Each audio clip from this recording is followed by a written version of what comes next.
You are now listening to the Insight Fantasy Sports Podcast. Ladies and gentlemen, we are back for another Hurls' team podcast. It is Tuesday night, 8 p.m. here at Insight on the Horse, and joining me for his team, he's been very good this year at being open and transparent and keeping us up to date with everything that's going on, whether it be right, wrong, whether we're on the right track or way off the beaten track. It's Hurls. How are you? I'm really good, mate. I think more off the beaten track than on it, but that's okay. I think it's been a tough year, but a fun year. It's different. There's been a lot of challenges. We've wasted so many trades because of our rookie crisis and our cash crisis for the whole time. So we're paying for that a little bit now as we get into the last of the bye rounds and see if we can salvage something for the season. I think the other thing that's really interesting, a little bit outside of SuperCoach, although it does relate to SuperCoach, but geez, these bye rounds have gone forever, haven't they? 5 of them is way too many. It's just too long. It's over a month of footy. Yeah. So when you're talking about that, and then you got round 0, 1, 2, 3, 4 at the start of the year as well with buys, it makes it difficult to navigate. But yeah, it'll be interesting to see from, I guess, the Herald Sun point of view and those that run SuperCoach. There's been a little bit of chatter about, we've gone from 22 trades to 24 to 30. Now we've got 40. Is 40 even enough now? Like there'll be hot topics in the preseason as to whether people just need to be more careful with their trades. Does the sub impact that a lot and impact cash gen and that sort of stuff? So there's plenty of things to go through in the off season, isn't there? There is, and I think, look, I mean, I'm always in this position at this time of year, so I'd love to say that it's something to do with the vest and the cash gen, but every year I seem to be in the same boat. I'm just a compulsive trader, so that just is how I play. I think, though, what is worth remembering for next year, which I want to really think about next year, is when you are doing some of those trades to restructure your team, I think they're the ones that hurt. So you can't avoid the cash gen shortage and upgrading, taking 3 trades instead of 2. That's how everyone in the community has been in that boat. So I don't think that those ones really matter. Like, everyone's got that to play with. The ones that have probably hurt the most for me this year anyway were when I got a couple of the starting picks wrong and tried to restructure some of the team and things like that, where maybe you just stick with whatever you've got at the start, and then that will probably play itself out instead of trying to fix things too hastily, maybe. But that's okay. It is what it is. You live and you learn, don't you? Yeah. To everyone that's saying good day in the chat, we see you. Thank you for joining us tonight. We are going through Hurls' team. So last week you scored 2,051. Your total score is 32,069. You are currently sitting 7,824th. How are you feeling about this week, going into this week before we get into your team? Probably this is a hard bye week, right? I think everyone's faced with the challenge of having some really important players out. We've got Brisbane, Essendon, and Geelong GWS on the bye, who are 4 of the teams that a lot of us have. Yeah, there's a lot of SuperCoach relevance in those teams, and even to the point where if you haven't got many Essendon primos, which is possible, you've still probably got a few Essendon rookies. So it's meant that, I think, from what I've seen so far in most of the community, many teams are going to go in with 18 or 19 playing this week, maybe 20. And hopefully that includes 17 plus what we would call primos. So you might not have to rely on too many rookie scores, but I think it will be an interesting week for some. I wrote an article today, and it usually only goes out to our Patreons, but we made it visible to everyone. So if you follow Horse or myself on Twitter, you'll be able to get in and have a look at my trading room article. And I did mention in there that I don't think you need to necessarily focus heavily on this week in your trading. I think this week it's more important to be really clear on what your position is for round 17 and beyond, and how does your team stack up when it goes to best 22? Because I think there's some kind of risk for some people, and some people have gone really hard in the bye weeks and have great, they've brought in guys like Jackson and brought in guys like Grundy recently and this kind of stuff, which has looked great the last few weeks. Wits, absolutely. But Wits is a bit different because he's cheapy. She was 500. But talking about these 600, 620K. Sure. And it's been really good for scoring at the moment. But if it means you're exposed with one or two rookies on the field coming home, that's where the trade-off starts to happen. So I think the main thing for this week is view your trades as what is it helping me do for my final team? How many trades am I comfortable holding in the bank? How many do I think I need for the run home? And having a plan around that and a strategy around it. So are you going to be aggressive? For some, like for me, and I've been pretty open all year, I'm aiming for top 1%, and I'm nowhere near it, right? I'm 1,800. So I have to stay. You know what? I'm sitting 4,400 at the moment. Yeah. I'm only 200 points in front of you. Yeah. It is that's 3,000 spots, but only 200 points. It is that close. Yeah, it is tight. And so this is the week to start to think about, am I sending it? Am I just being aggressive? And if, I'll pray to the SuperCoach gods that I don't get injuries on the way home and sit with one or two trades. And if the injuries happen, so be it. I had a crack and it didn't work. And that's right.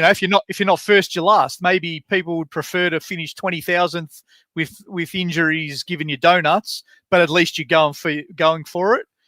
Or some others might be too scared of that and say, nah, I'm going to sit with 5 trades. I don't care if I've got to play a few rookies for the next 3 or 4 weeks. For example, my focus is league finals maybe. And if your focus is league finals and you're in your 8 comfortably, then perhaps it's all right to sit with 5 trades with 2 rookies still on the field, and you worry about having something in the bank for those around 21 through to 24. So there's different strategies people will be employing. There's different ways you can make ground at this time of year. So you can either make ground because your team is better set up for best 22 than others, and some of those who are relying on rookies where you don't, you can jump them quickly. You might hold trades where others are aggressive, and then you pray that other people get injuries and you don't, and you fly past them at the end. And so there's different ways that you can make a lot of ground up in the last sort of 8 or 9 weeks. 100% there is. 100% there is. All right, well, let's get into your side, mate. You've still got 5 trades available. So we're going to kick it off with the backline, as we see Skull mentioning in the chat to Peter Wern that the Aussies fly out tomorrow morning and he'll be on that flight. So good on you, mate. Thanks for joining us tonight before you fly out. Jack Sinclair, D1, Dane Zorko, Lockie Whitfield, Colby McKercher, Callum Mills, Angus Clark, Campbell Gray, and Tom McCarthy. So we can already see there that you've got 3 on the bye in your back line, but one of them will be replaced by Tom McCarthy. Yep. Which I'd say would be Angus Clark. But it's pretty important to know that it's best 18 overall. You can have 4 not playing in any one line, but if you've got 18 playing, it's just the same. Yeah, and I said this in a different way a couple of minutes ago. I don't worry too much about the blue dots this week. So you'll notice even the way I've set my team up is to show you what it looks like with the best players on the field, even if they're on a bye. And so I look at that back line and say, all right, I've got a D6 missing. That's the only thing I'm looking at there. So I know that in my trades this week, I'm aiming for a defender. I have to. I've got no choice because I don't have anyone else. I mean, I could flick Sheasel back into there and pick somewhere else because he's in my midfield. But I am definitely aiming for at least one defender in this week in my trades. Okay. Because I want to make sure that Mills becomes my D6 for the run home, not a rookie. Yep. Very, very good point. So is there anyone in your backline that you are looking to trade this week, or is it more you're looking to make your moves from elsewhere in your team to then use DPP in order to move people around? Yeah, it'll be elsewhere. I will finish the backline with Sinclair, Zorko, Whitfield, McKercher, Wanganeen, Miller, Mills. That'll be my final 6. Those who did read the article today, what I tried to put together was what would be my ideal 6? If I could pick now, just start my team and just pick for the run home, what would it be?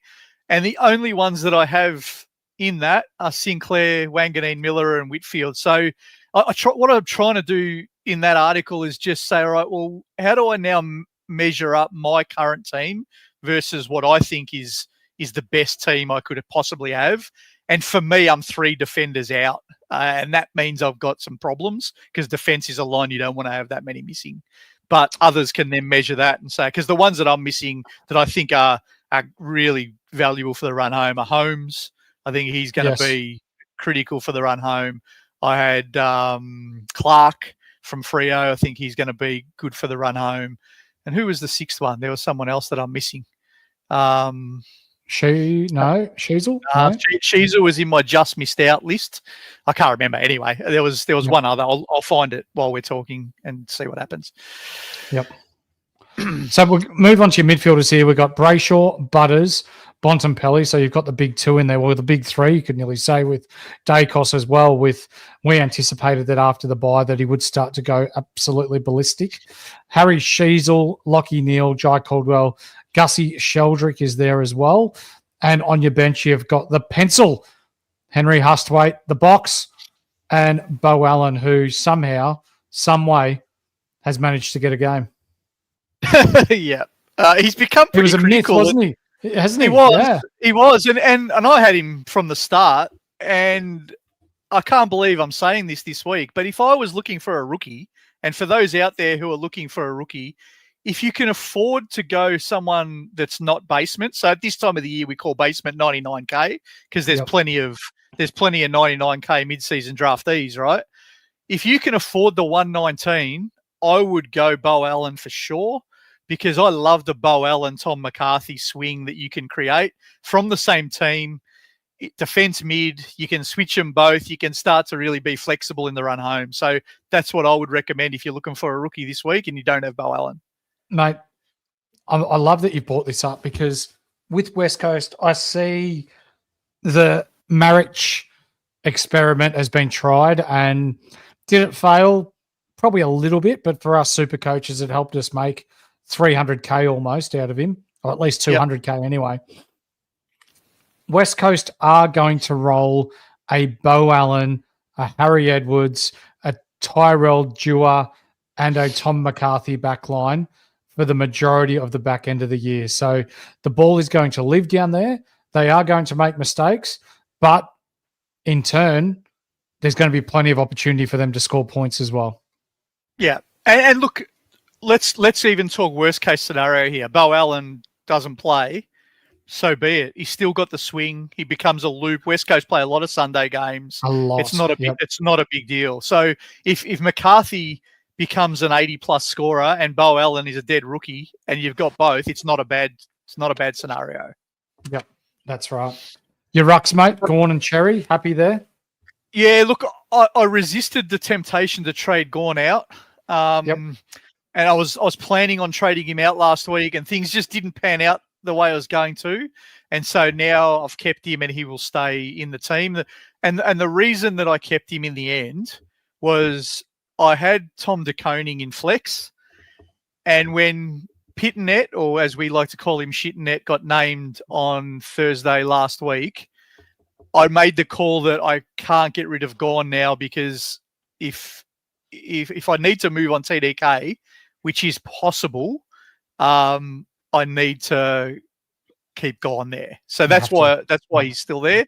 I think he's still viable. If people are really desperate for money, I can still entertain the notion of trading him. Like you've got Wits, what's he valued at, 520 or something? 525 now, I think, with a very low break even. I'll get into it now.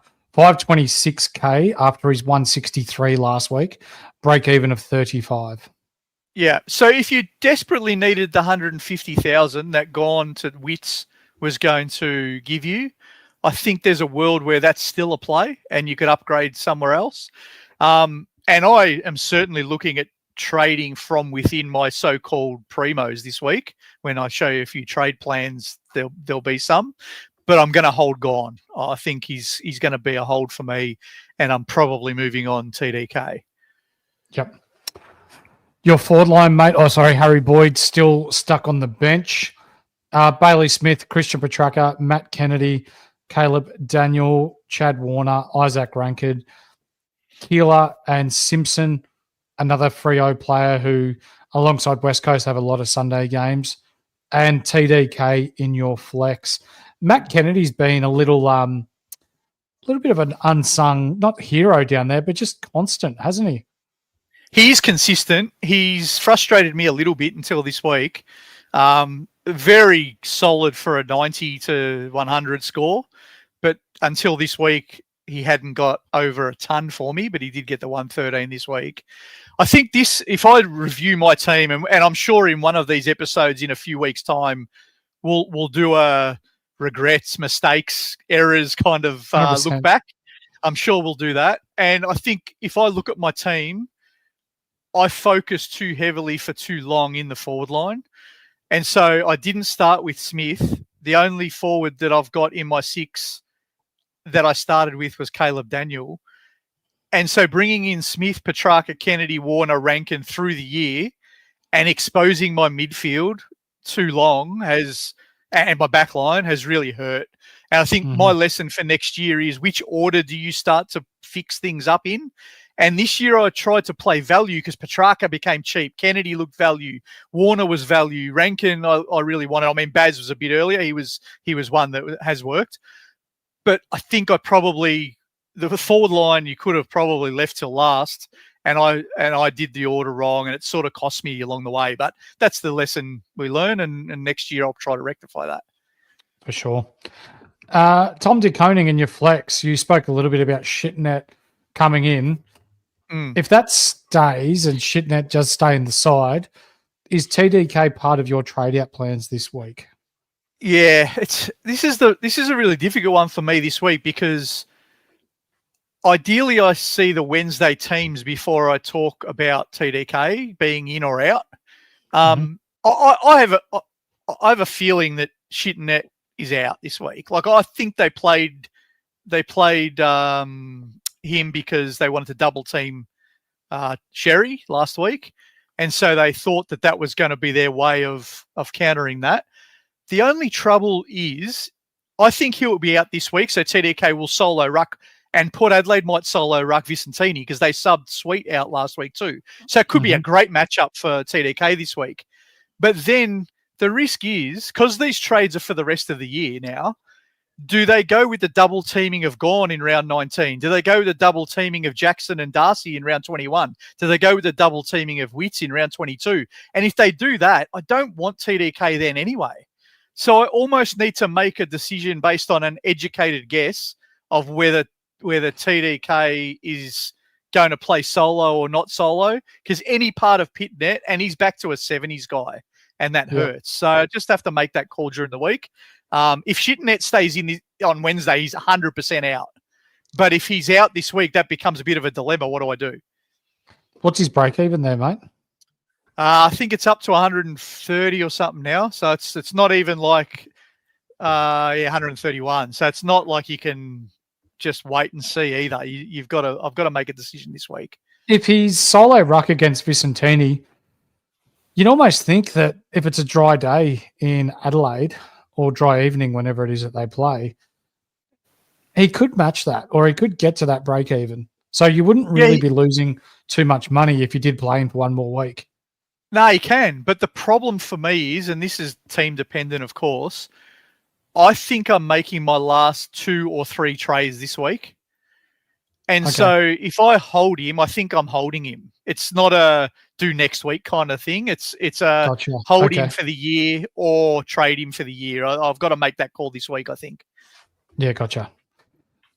So can you scroll up a little bit, mate? We'll go through the team for those that are listening on audio before we go through to your scenarios. We've got Jack Sinclair, Dane Zorko, Lockie Whitfield, McKercher, Mills, and Clark are on field at the moment with Tom McCarthy on the bench alongside Campbell Gray, Brayshaw, Butters, Bontempelli, Dacos, Sheasel, Neal, Caldwell, Sheldrick, Hustwaite, Boxall, and Bo Allen on the bench.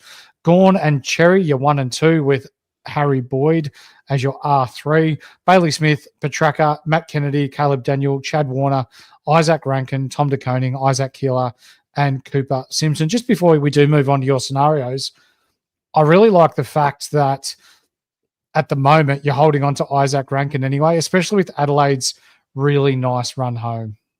Yeah, I see some people moving on Rankin, and to be honest, if I was going to move on a bloke in that line, I think I would move on Daniel or Warner over Rankin, because you got to remember that Rankin can go into the middle. We've seen the worst of Rankin over the last 3 games. Absolutely. He played 70% forward, 30% mid-time. And that could easily flip again, like we're talking about for the rest of the season. So I think I'm holding Rankin either way. He's probably one that isn't even in any of my trade thoughts, to be completely honest. Even though he could be a pretty average scorer on the run home, I don't think I'm moving him. Beautiful. Let's go through, mate, and see what you've got to show us your trade scenarios. There's a couple of scenarios I'm thinking about. And so let's, first of all, I think the first one that is the most logical for me is Tom De Koning out, because I've got the 3 rucks anyway, and Wanganeen Miller in. That gets me to my 6th defender that I was looking for. So I can put him there, and we'll switch Wang up, and McCarthy goes into flex. So that would then finish off that back line. Okay. The next one that I'm thinking about, and so there's a few different ways I can do this. There's one idea that I've got in my mind that I trade Sheldrick next and go for the best 22 I can possibly get. Okay. And then leave Tom McCarthy in flex. I'll do this one next. So Sheldrick goes out next, and then I'm bringing in someone like a Jack McRae. Where is he? To sit in there.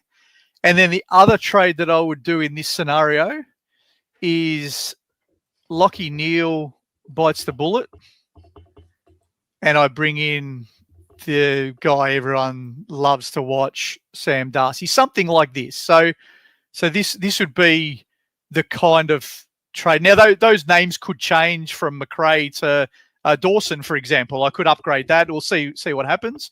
But if I did this, what that would leave me with is Mills at D6, a forward mid-swing in both M7 and M8, Darcy into the forward line with Warner being my weakest forward, and then McCarthy in flex. I've got 22 primos or fake primos, whatever you want to call them, and Tom McCarthy sitting in flex, and then a bench that still has some cover, but it's pretty weak cover. So that's sort of one scenario. It would leave me with 2 trades, but in this scenario, still some cash if something goes wrong. So if you got an injury to a 450k bloke, you're at least then shopping in the 580k pool, not in the 450k pool. So that's a little bit of insurance there, if you want to call it that, for an injury. A lot of people are going this way with Darcy at flex, and I just wanted to bring this up and talk about. I've been talking about this on Twitter today. My reluctance to do this trade is it looks great because we think McCarthy's got the role. We think McCarthy should get 80 plus, let's say, for the run home. And we've got 22 scorers anyway. One game sample size at the moment, yeah. Yeah, but we think he's got the role to do 80s, right? We do. Like I'm not trying to predict 130s like his first game. That's far fetched. But this way, what it allows me to do is I've got some good mid forward swings. I've got the defense and mid swings. I'm exposed in the ruck line like everybody is at this time of the year. But I've also got McCarthy there who can cover a couple of lines who we expect to go about 80. Here's the one thing that's just holding me back from doing this trade or this scenario. Okay. If McCarthy gets injured in the next 4 weeks, what do we do? Because he's 99k, he's not even on the bubble yet. He goes in the bubble next week. Say then, like, when's he get up to anything that's even reasonable from a cash point of view? He gets to 200. Don't worry about these 41s, but let's say by round 18 or 19, he gets to 250,000. Is still you don't have enough cash to do anything with that, so you're pretty much now playing with 22. My bench isn't good enough to rely on. It's all dead blokes except for a couple like Bo Allen, Angus Clark, who are good for maybe 50s if you're lucky. So the risk with this scenario, if you've got low trades like me, if you had 4 trades and this scenario, I'd be a lot more comfortable because you can still go down and up from a couple of your $200,000 rookies. But if you go to like low cash and 2 trades and relying on McCarthy in flex, maybe you've got no choice. And that way, I mean, if you've got no choice, you've got no choice. But if you have got a choice, this is just exposing that spot really significantly because you're not putting a guy that's going to score 80 that's 400K in there. You got a guy scoring 80 that's 99K. And while he's low priced, if he gets injured, you got to trade out from someone in your team that's 200 or less, which is a problem. So that's the risk.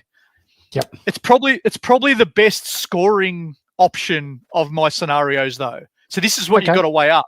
Am I comfortable doing that? Because this scoring, I'm bringing in this week Wanganeen, Miller, McRae and Darcy, who I really like those 3.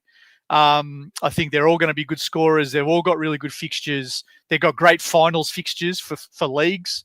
So the pros to this scenario are all of those things. The risk is if you get exposed in this flex spot and McCarthy goes down, you're in trouble. But maybe that's the risk you have to take. Yeah, for sure.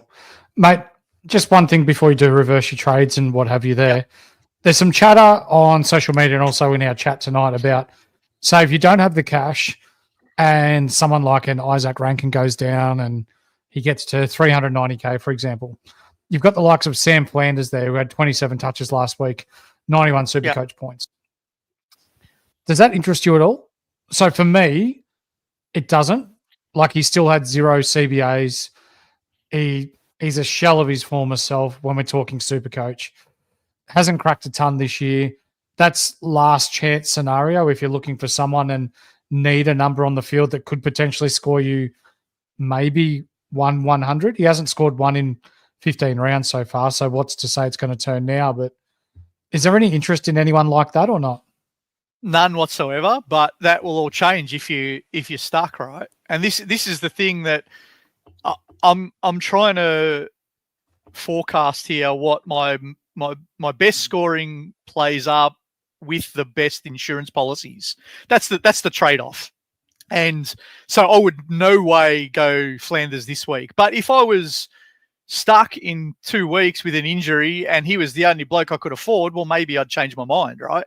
If I'm shopping in the $390,000 pool and I'm replacing an injury with my 2 trades left, and that's all I could get to, then maybe I would look at those kind of guys, but not this week, no way. No, for sure, mate. All right, let's have a look at your next scenario then. All right. Let's have another look at a couple of different ones. The next one, and this is the one that is a little different, if you like, because I'm trying to the whole idea behind this one is trying to get McCarthy into M9 D7 rather than flex. Okay. And so what I'm doing here is still trading out De Koning, still trading out Neil, and this time instead of trading out Sheldrick, I'm trading out, I think it had to be Angus Clark to make this work, just because of positions. And who I'm bringing in this time is still Wanganeen Miller into the back line, and I'll put him up to defence. My midfielder that I was looking for in this scenario was this was the problem where what I want to do here, if I had the cash, is I want to bring the same blokes in. So I wanted to still bring Darcy in, and I wanted to still bring McRae in. But you can see once I bring Darcy, I've only got 479K. Mm-hmm. So this was where I was throwing out a few names in the community today around this last pick. If I do this option, I have to sacrifice something. And at the moment, my 2 preferred options in this price range are either Pickles, believe it or not. Mm-hmm. Right. So I'll just show you the 2. So where's Pickles in this list? I can't even find him. He's that far down. So Pickles would allow me to do this. So I'll complete that and show you what it looks like with Pickles in there. So I would still end up with my backline pretty much covered. I'm going to swap McCarthy to the midfield bench. This time I've got Sheldrick at M8. Still got the same sort of forwards, although I would probably switch Darcy into the forward line to have the DPP bloke in flex. So Warner would go into flex. So this time what I'm doing is I'm still going down to 2 trades. I'm burning all the cash. But now I've got Sheldrick on the field or McCarthy, and I can loop them. And then I've got Bo Allen to loop with. So I can use McCarthy now as my loop rather than having to rely on him at flex. And if he got injured, I've still got 23. And so that's the difference with this one. Now and this is the left field idea that I've got. And people at home might laugh at this one, but this is my real random kind of bloke that I'm thinking about. And instead of Horn Francis, I'm looking for someone now that is a real genuine flex that has massive upside that I can afford of 479 and less. And that man that I think might be the Lizard. Ooh. And I'm really seriously thinking you're going to make Lizard. one man very happy. Yeah, he's already been telling me in the WhatsApp group that this is the way I should go. I've been, and our man Phil in our Patreon is a massive Swans fan and knows that I've been extremely critical of the Lizard all year. Every week I bag him. No other way to say it. I've called him selfish. I've said he's playing shit. The reason that I've done that is because I think he's a gun and he's just been playing like a shadow of his ability. But the last 2 weeks, Tom McCartan's gone to fullback. Mills has come back into the team. Now Errol's come back into, and Cox has definitely tried to release him to that role that we know the Lizard is good at, which is the running defender and the guy who can kick inside 50. And he's backed that up with 2 scores of 146 and 126. So I'm looking for this last spot as someone that I can be against the grain, go different, take a punt, because I'm going safer with Sheldrick and McCarthy. So I'm trying to balance out my insurance policy with something from left field that might work. Now, it might backfire. Lizard might go shithouse, and I might end up 20,000th instead of 7,000th at the end of the year. But this is what I'm toying with. It's exciting. Yeah. So I think they're my 2 favorite options. The third option was to hold the extra trade. And I can do that if I want to. I can hold 3 trades, and that would probably mean that I don't get in Darcy if I do that. Because you'll notice in both of those trade scenarios, I punted Lockie Neal. So I can hold Neal and not Darcy and 3 trades. So this same scenario works if I hold Lockie Neal. But to be honest, Lockie Neal is shitting me. He's cost me a lot this year, and I think moving him on at his bye is an option for me. And I'd rather watch Darcy for sure. Do you feel like 4 Swans is too many, or do you think that's pretty much on the cusp of maximum you get from any one team? It's way too many, but I like the upside that Blakey gives. I wish I didn't have Warner, to be completely honest. I regret buying him. He's one of my regrets of the season. And Sheldrick is the safe floor guy that has the role. So I can justify the reason for, like, Mills is a great value pick at D6. No regret there. Sheldrick in this scenario gives me the option to hold McCarthy at M9. And so I think he has a great role for that 80-plus score. And it looks as though now that they're nearly back at full strength, that Sheldrick has been given that 75% CBA mid role. So I think he's okay for an 80. So I'm pretty comfortable with Sheldrick and Mills. Blakey would only be he's my risk this week if I bought him in. Like, I don't know if I'm doing this yet, by the way, but if I do, he's a high ceiling guy that I'm thinking about.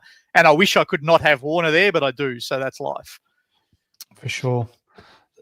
Lots of comments in the chat, mate. Is there anything else you'd like to talk about with your team, or maybe show us which trade you're leaning towards for this week so we can give the people at home a bit of an idea as to how you're looking at right now going into the last of the bye rounds?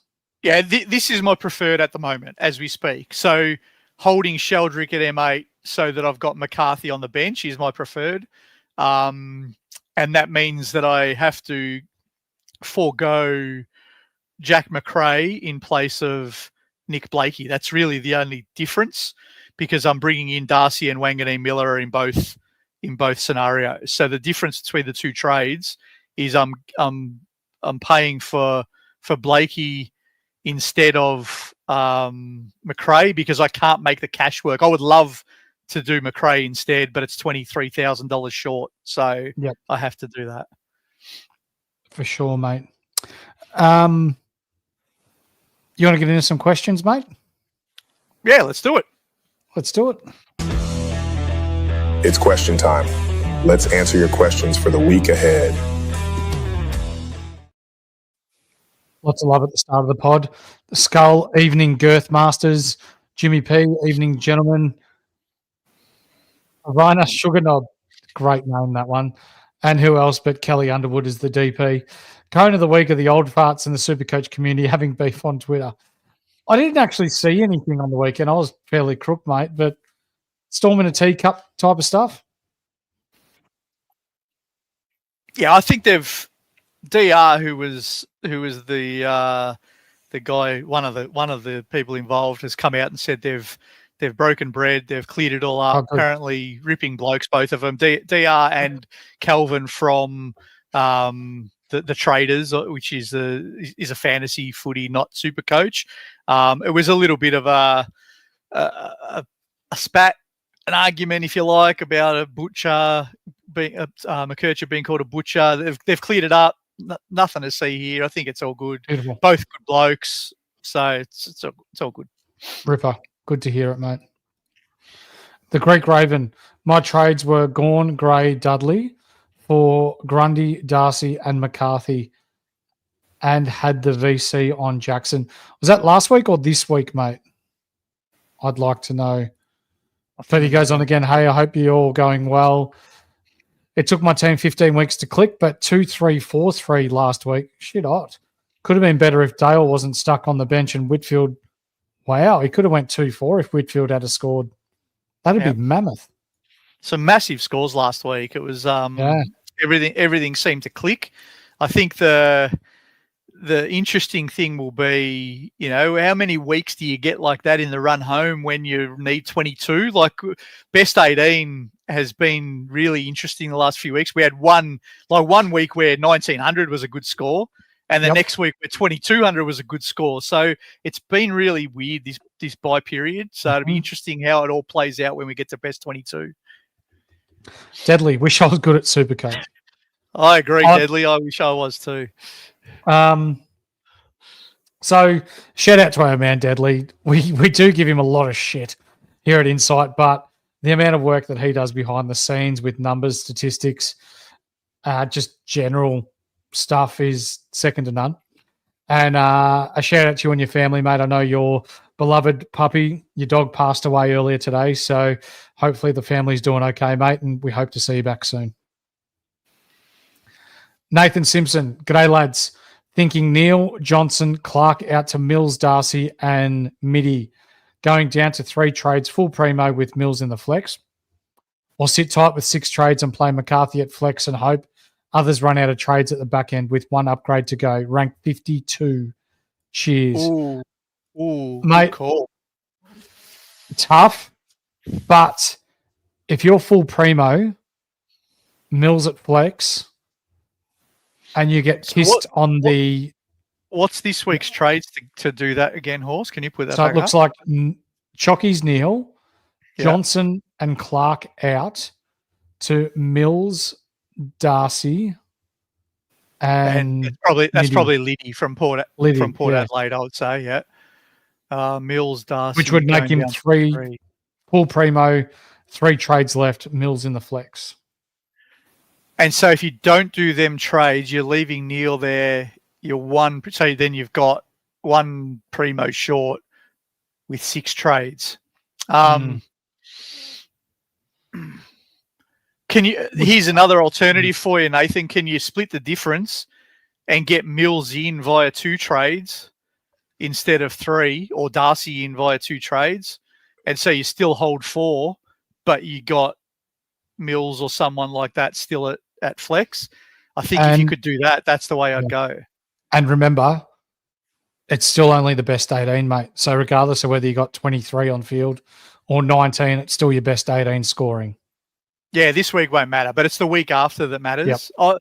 I'd toy with just a couple of little trade scenarios. I'd see if I could get to Mills and Liddy from Clark and Johnson. I don't know if cash lets you do that. It's about 400 down to 480. So you'd have to have had about 80 in the bank to be able to do it in 2 trades.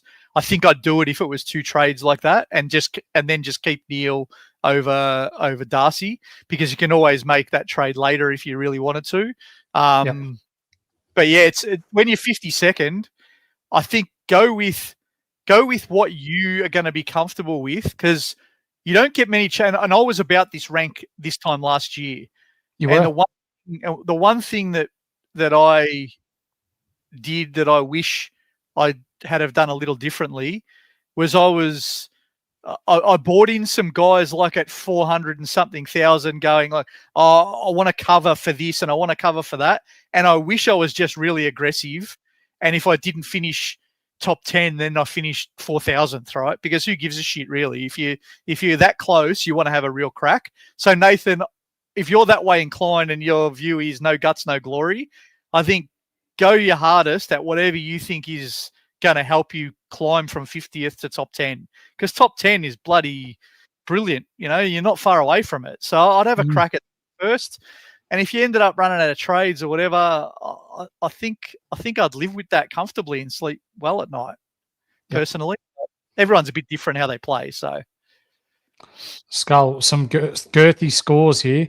Thumbs up and in, lads. Absolutely, thumbs up. Please, we would appreciate that. But also, if you're listening to us on audio, give us that 5-star review. Helps us get into the ears of other banter-minded, Supercoach-minded people. Blue Ballers, who clears? Bolton, Warner, Rankin. One has to go for me. Bolton, easily in that 3. He's the most inconsistent, isn't he? And I was at the Freo Essendon game on Thursday night. He just spent all night in the forward 50. So if that's going to be consistent from here, and Freo are trying to figure out how they fit Fife into this team. And so if Fife's going to be in the team at any stage, he's going to get some midfield time, which bumps Bolton out. If they ever tag, which they did with Merritt, so they went Wagner on Merritt. When Merritt was in, they went Wagner in the middle. So that was Bolton had to start forward 50. And they've still got Young to come back. And so when Young comes back, assuming he's fit, he's going to be in the middle too. So I think Bolton is the one that's expendable of that list, even though ideally I'd love to get rid of Warner as well. I think Warner's still going to have some big spikes. Is that Ben Keys in his DP dressed as Jesus?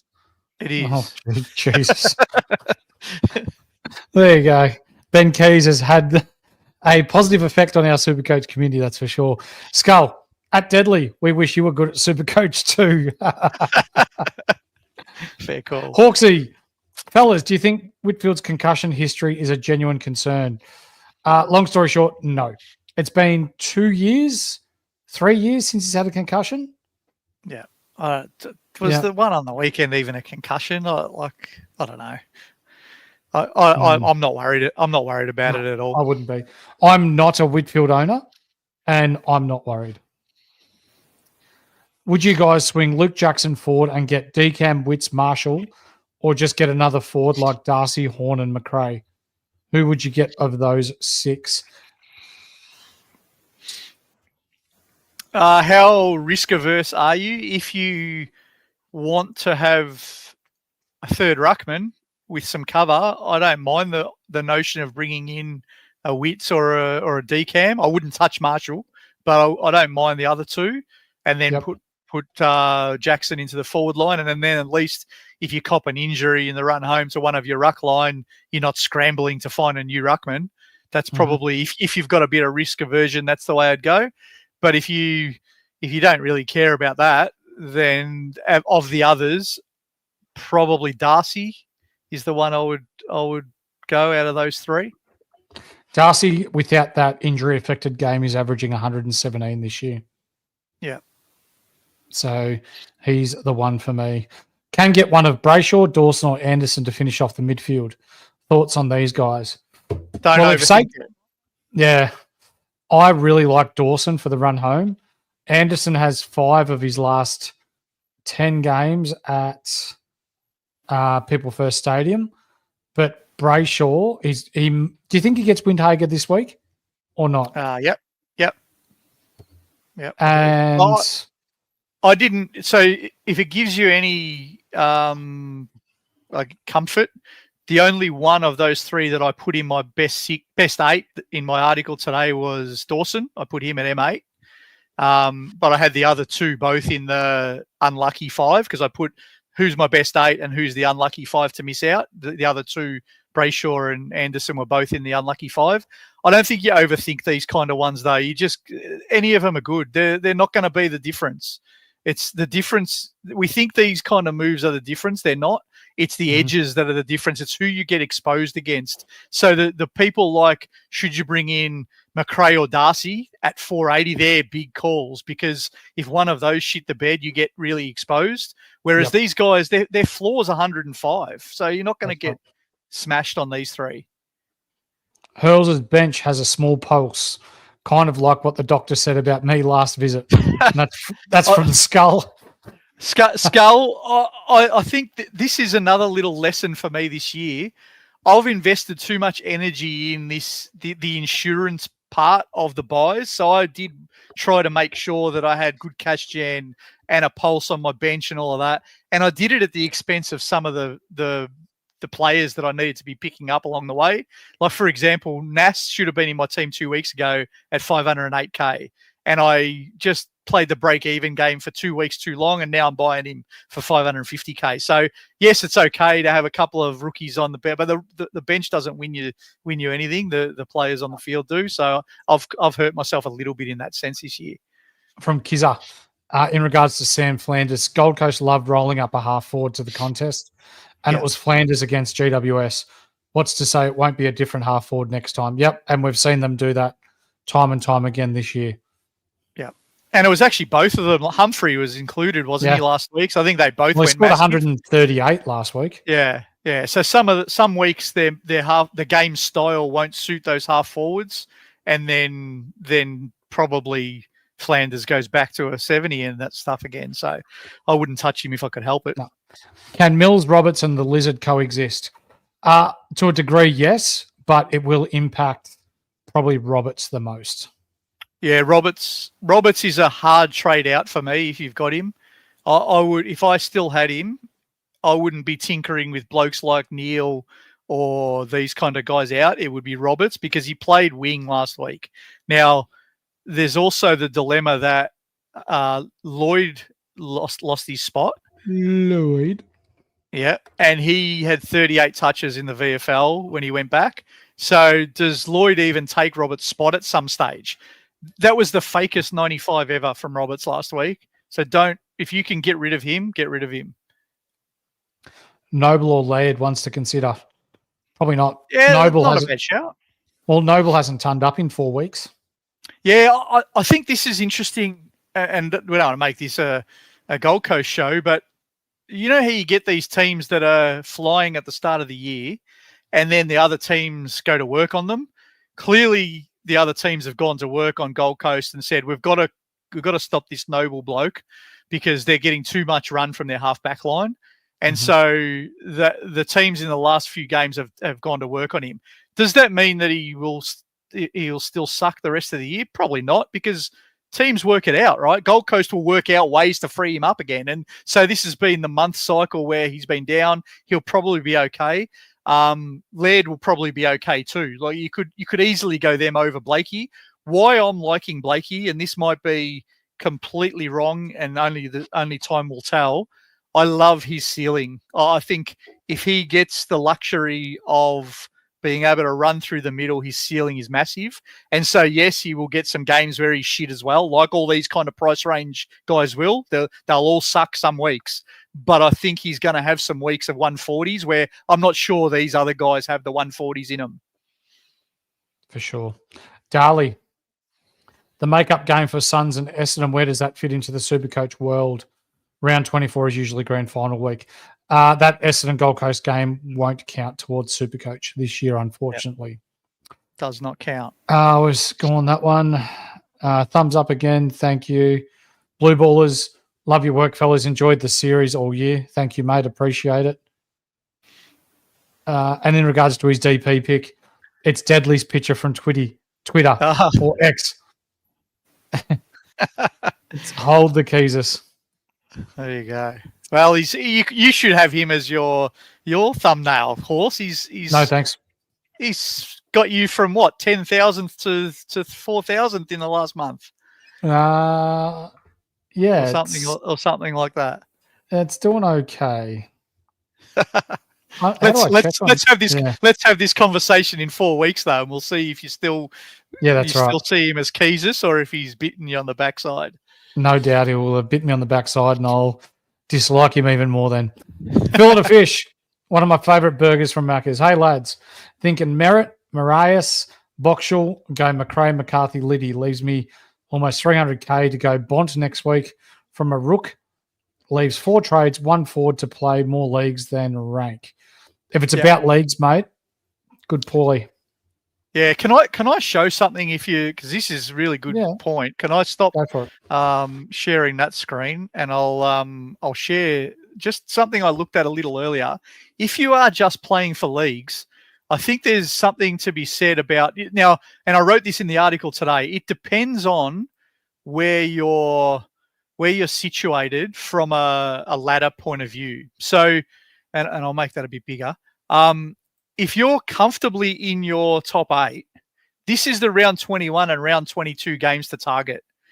You've got Melbourne versus West Coast, Gold Coast versus Richmond, Sydney versus Essendon, St Kilda versus North Melbourne in round 21.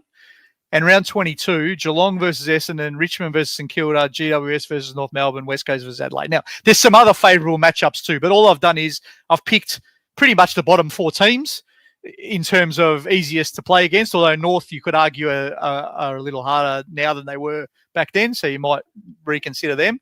But if you're targeting blokes from St Kilda because they've got North Melbourne and then Richmond, or Sydney have got Essendon, they're going to run amok in round 21. You've got Melbourne playing West Coast. You've got Adelaide playing West. These are the teams that if you're only playing for leagues and you're weighing up one primo versus another, this is where I would start to think about, especially if you're safe in finals, you're already top 4, you think you're going to make it no matter what. I would definitely be looking at matchups, especially, and so I'm looking at round 21 because I think my leagues, and I'm going okay in some of my leagues, and I think I'm going to probably, though, finish bottom half of the 8 in a few. So I'm looking at round 21 as a critical week because I'm going to be in some eliminations. So I'm looking at Sydney, for example, which is Blakey. I'm looking at St Kilda. I'm looking at holding. That's why in the end I held Gorn and Petrarca. I'm looking at that round 21 as really critical. If you're top 4, you might even look around 21 and 23 and hope that you win your first final and skip 22. But this is just to show people at home where your mind should be going if you're playing for league. Start looking at fixtures, start looking at ladder positions, start looking at all that. Because if you throw a game here or there in the next 5, it won't matter. 100%. The Greek Raven. This week I'm going hard again. Dunkley, Bolton and Hewitt gone for Brayshaw, Anderson and either Butler or Bo Allen. 1 trade left, but only playing for cash leagues. Thoughts? If you're playing for leagues, I don't think I would trade Dunkley because Dunkley feels like a round 16 buy coverage trade. I think I would hold him if I was playing for leagues because he'll be fine. And as I said, Brisbane in round 22 have they got a good matchup? No, they weren't on the list. But either way, I think Dunkley's fine to hold. But I don't know what your other alternatives are. I'd try to find someone else to trade out. I don't mind trading primos this time of year because this is who do you want in your final team. But if I could help it, Dunkley wouldn't be it. Brisbane in round 21 have Collingwood at the MCG. Yeah, that's round fine. 22 have Sydney at the Gabba. I think they're okay. They're okay for Dunkley. But I don't know who else you've got that's expendable. How's Pete? Give Whitfield a pack of Winnie Blues. Job done. That's it. Captain on Keysers this week, Horse. No. Next question. We thinking Dawson will beat up on Richmond like Australia do to the West Indies this week? Yes. Yep. Just a shout out to the big captain on Dawson if you've got him. Shout out to Tim, our man Scorched Earth from across the ditch, and his lovely wife, Mrs. Scorched Earth, who was named as a New Zealand international or national umpire for netball today. So, very well done to Tim and your wife, mate. Great work in the New Zealand community. Well done. Corey Blackledge, who is the best VC out of Anderson, Bont, and Cherry, as going Dawson and or Jackson captain? I've got at the moment as it stands, VC on Cherry, and my captain's actually on Dacos against West. I was going to say, surely, Corey, you got Dacos. I would VC Dacos and C Dawson if I had both of those two. That would be my number one combo this week if I had both of those players. If you don't have Dacos, then Sherry and Tassie against Meek will probably be okay. There'll be a few stoppages there, I reckon. And Anderson against Melbourne, although there is a risk that he might get tagged. He's pretty good at home though. But yeah, if you got Dacos, I would substitute him with the VC. I'm just going through the comments. Sorry, mate. There's heaps to get through here. Aqua HD looking in 2 trades this week. Clark Bolton to Bonton Mills. Think I'll do Roberts to Whitfield next week, leaving 3 injury. Yep, absolutely, mate. Love all of them. Yep. Froggy, out. Sheldrick, Neil Erasmus. In. Nass, Darcy, bench rookie with McCarthy, flex. Or 2, Clark, Neil Erasmus. In. Mills, Darcy. That sounds like a very similar setup to me, because your options here are McCarthy flex or Sheldrick flex. I'm leaning right at the minute, Ahmed, to Sheldrick flex so that I can have McCarthy at M9 and D7. That's my current slight favourite of those 2 scenarios. So whether you want to go against me because I've been shit this year and go the other way is probably a good way to go. But yeah, that's the way I'm leaning. I like the coverage of Sheldrick, the safe 85 guy, with McCarthy, the bench, and I can loop them and stuff like that personally. The S on Horse's hat is for skull, not standard squeeze. Yeah, look, you're probably right. I can't drink piss and tell jokes like you, though, Skull.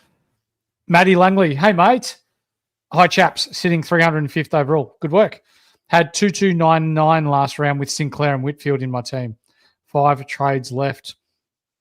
Very nice. That's bloody great score he's with in those. Very, very good shape. Great score with those. IJ, not feeling the love tonight, Horse. You were just on the numbers podcast with me an hour ago, IJ, and then you brought up Darcy Moore as a potential in this week. You need to learn ball, mate. Anything else you'd like to talk about, Hurls, before we knock off for the evening, mate? No, I think that probably covers the hot topics this week. I think most people are toying with the idea of how deep to go. Do you leave McCarthy at flex? Now, again, this is all team dependent, but I think the one thing that you should remember, and I have to remind myself of this, you can't fix everything with your last 3 trades. The damage is done, right? Your team is now your team. And last 3 trades is just your personal preference. Do you want to have a little bit like I'm erring at the moment? I'm trying to go for a little bit more insurance with Sheldrick M8 and McCarthy M9. Others might say, nah, stuff that. I'm going McCarthy flex, and that means I'll put a better player in M8. That's legitimate play too, so there's nothing wrong with that. But you're not fixing wholesale issues with your last 3 trades. You're only tinkering with the edges. So don't overcomplicate it. I think it's been one of the hardest years, and so we're all struggling a little bit, right? We're not where we want to be, but that's made it fun this year too, that we've had to really struggle to get to a finished team. And I think next year we'll all have a crack again, and it'll be another different year with different issues. Absolutely, mate. Hawksy, love your work, fellas. Been good to find you and tune in the last couple of weeks. Appreciate you, mate. Thanks for joining us, and we love being interactive with you guys. CWT, Carol, Darcy. I want to give a shout out to Clayton as well. He jumped on a podcast with me about a month ago. We went through his team when he was sitting 5th overall. I believe he's sitting 30th now. So he's still in with a real shot at winning this.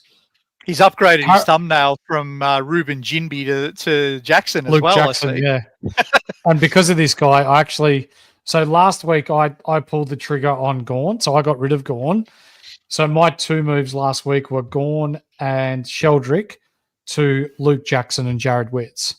So even if I have Cherry and Witts in my rucks and one of them goes down, I can then move Luke Jackson into my rucks and not lose too much. So yeah. Thanks to Clayton for enlightening me as to that move being available for me. But anyway, Carol Clark out for Darcy or Lizard and Liddy, leaving me with 3 trades, 23 primos and McCarthy. Then possibly downgrade Doggett or Gawn in round 19 if Darcy is becoming a pest again. Thoughts? Yeah, I like the 23. If Darcy becomes a pest, but Jackson becomes that ruck rover again, we hold him. Because we're in the wet, he still scored 110, wasn't it, Hurls? In that he was first choice ruck, and then he rested as a ruck rover. He's playing. I think the week that Darcy played ruck, he still had 80 or 90% CBAs. So he's staying in the middle no matter what, and they're going to keep that. He's been awesome in that midfield role. He's actually a ruck rover, not a ruckman, and so I don't think there's too much downside of Darcy coming in because he's still staying in the middle. But I like the thinking there to say, all right, I've got 3 trades left, 23 primos plus McCarthy. So that gives you that cover and probably looping ability. And then you can worry about what happens. I mean, the 3 trades ideally are still in your back pocket in round 19, and then you can make that call then. Do you want to go to Gawn or not? And if injury strikes, you've still used the 3 trades elsewhere. So I like that idea. Now, in your position, though, Clayton, this is one where you can start to toss up. Do I pick the blocker? Because Darcy in the top 100 is going to be a blocker. Everyone's going to go him. I haven't looked at numbers yet this week, but I reckon he's going to be pretty popular in that pointy end. Do you go a blocker and just say, I need to pick this bloke because otherwise I'm in trouble? Or do you take a real punt? And Lizard's going to be really unique at that pointy end. It's only desperates like me who are talking about people like him to try to be poddish. So do you go there and hope that it's the move that makes your season? If it does and you win 50K, mate, I drink CC and dry. So I'd love a drink. There's more padding in Horse's jacket than there was in our 1976 team kit. For those of you that don't know, I'm just getting over COVID, and I've been pretty crook the last couple of days. So still getting over that, still getting the chills and that. So I am trying to keep warm. I apologise for making it look like it's Antarctica outside. But he does agree that Hurls needs a Carlton Footy Club sticker or something on his wall. Yeah, not likely. I'll probably no, I won't say that. No. It's Ladies and gentlemen, we are going to finish up for the evening, but now that trades are running low, these shows are going to be a bit more sporadic, given that we won't be making the moves that we are week in and week out. But what we might start to do is, if you want your team rated, you can send it to Hurls and I, and we'll upload it into the studio and we'll talk about it live on air each Tuesday night. So if that's something that the community want to get around, Hurls and I are more than happy to do that and help you guys at home try and be the best that you can be at SuperCoach, and hopefully help you guys finish off strong for the year. What do you reckon, Hurls? Yeah, and even if it's because people aren't going to have many trades to be able to fix things, but maybe it's even you want to bring your team up and talk about some lessons for the year, and we can say, and maybe we'll go first with our teams next week. Horse, we'll show people what we mean. We'll put them up and say, look, these are the things I did wrong. These are the things I wish I did differently. And then maybe if other people want us to pick their team apart to go through that so they can learn something, that could be a good option, because we're not going to have a lot to talk about on a Tuesday night because there won't be trades. So, there's no point really sitting here going, I'm going to sit and not trade this week again, because that's probably what's going to happen for the next 5 unless there's injuries. Deadly's actually going all right at the moment with his team, isn't he? I think so, yeah. Where's he sitting at the moment? I thought he had a couple of good weeks. I don't know where he ranks overall, but he had a couple of good weeks. I'm trying to find his team. He's in Ice Baths, isn't he? We're going to name and shame you here. Deadly, where are you? Gone in 60 seconds. Is that his team? No. He's Chesser, not Checkers, isn't he? Oh, that might be his is that his draft league name? 9,501st. Yeah. So he's inside the top 10. He's doing all right.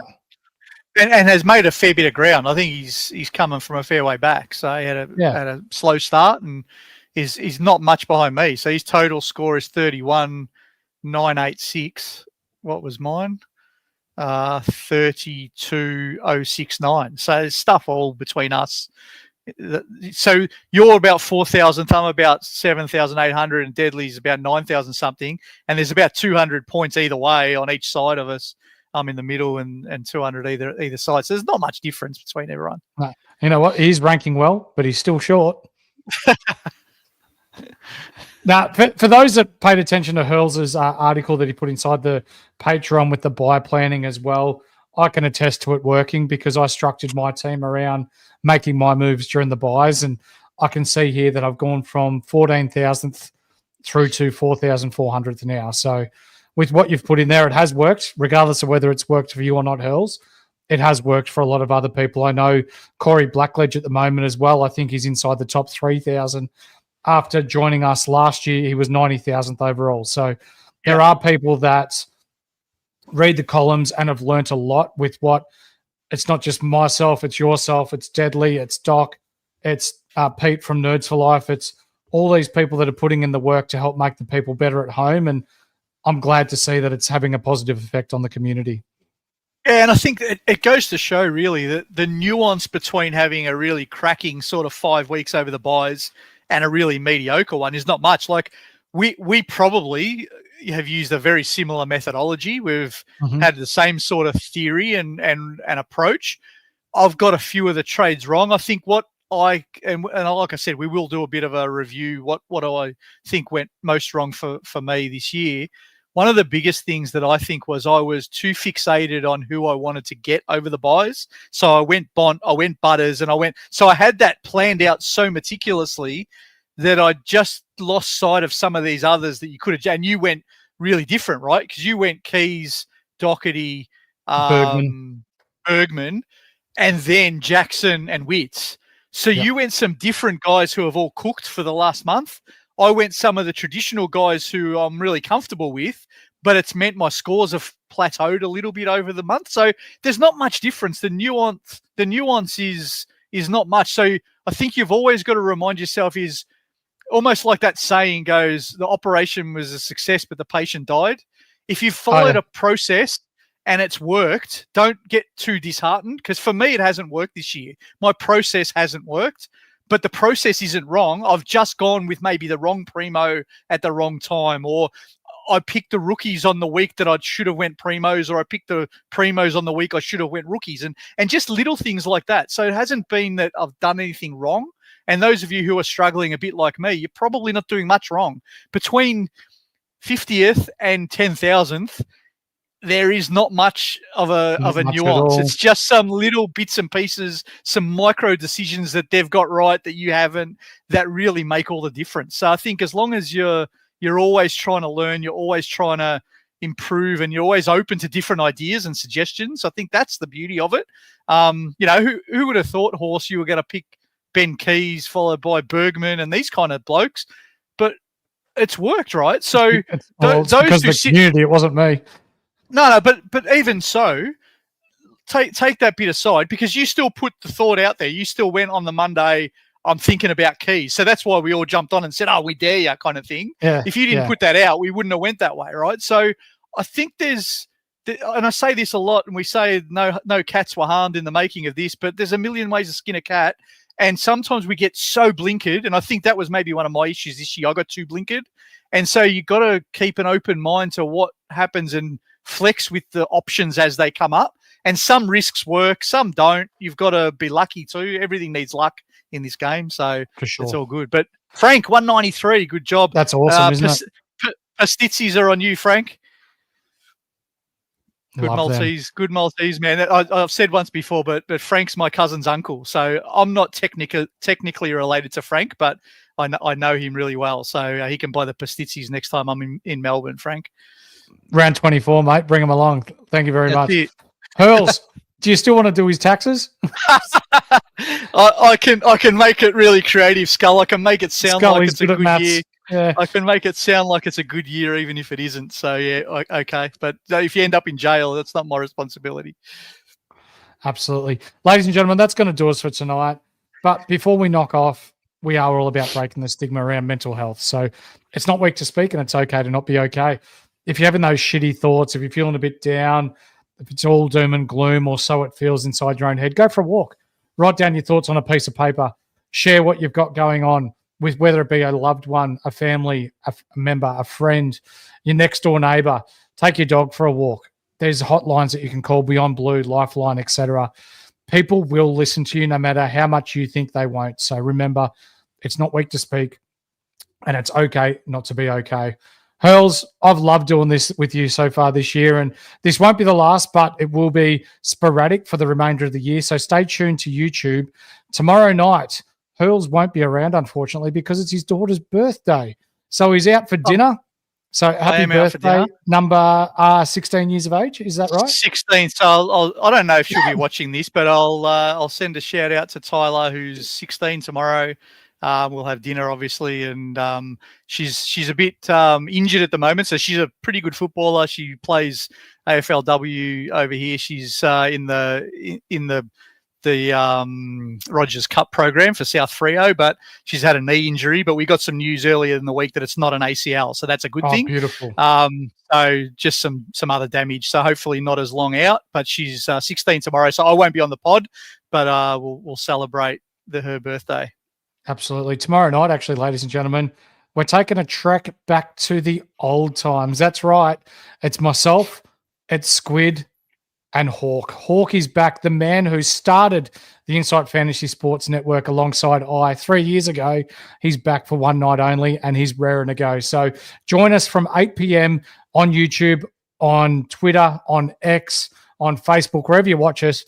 It's bound to be a banger. Hurls, to your daughter, happy birthday. Hope you have a good night tomorrow night, mate. Up the Dons this week. And this has been another episode of the Insight Fantasy Sports Network. We'll catch you tomorrow.